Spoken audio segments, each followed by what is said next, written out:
L'adrénaline, c'est bien. Attention, ça peut surprendre.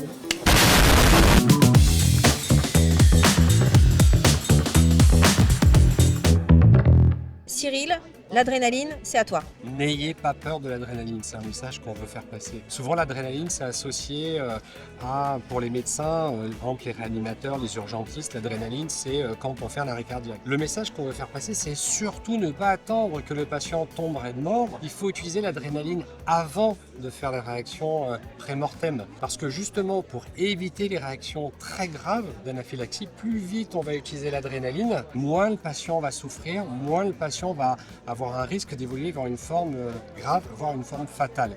Et c'est très simple à utiliser. Et c'est un stylo qu'on va injecter directement en intramusculaire, dans la cuisse, même sur un petit vêtement comme ça de jean, ça passe à travers les vêtements. On peut le faire directement. Le seul effet grave qu'on a finalement à utiliser l'adrénaline, c'est que si on se trompe et on inverse le stylo, et bien si on l'inverse, on se plante l'aiguille dans le doigt. C'est un peu dommage. Il y a beaucoup plus de risques d'attendre finalement de se faire l'injection d'adrénaline parce qu'on risque de ne pas bien répondre à l'adrénaline et de devoir même injecter plusieurs fois de l'adrénaline alors que finalement, plus vite on va faire l'adrénaline, plus vite on va récupérer. Est-ce que certains patients peuvent avoir avec eux cette piqûre d'adrénaline et peuvent le faire eux-mêmes? Donc il y a des patients qui ont par exemple une allergie alimentaire ou une allergie au venin d'hyménoptère, c'est-à-dire les abeilles, les guêpes, et ben, ils se baladent avec leur trousse d'urgence. Il ne faut justement pas attendre de plus pouvoir être capable de se le faire l'injection pour faire l'injection. Et on leur dit même, surtout, vous faites d'abord l'injection avant même d'appeler les secours. Ça rejoint le fait que les infirmières scolaires peut-être,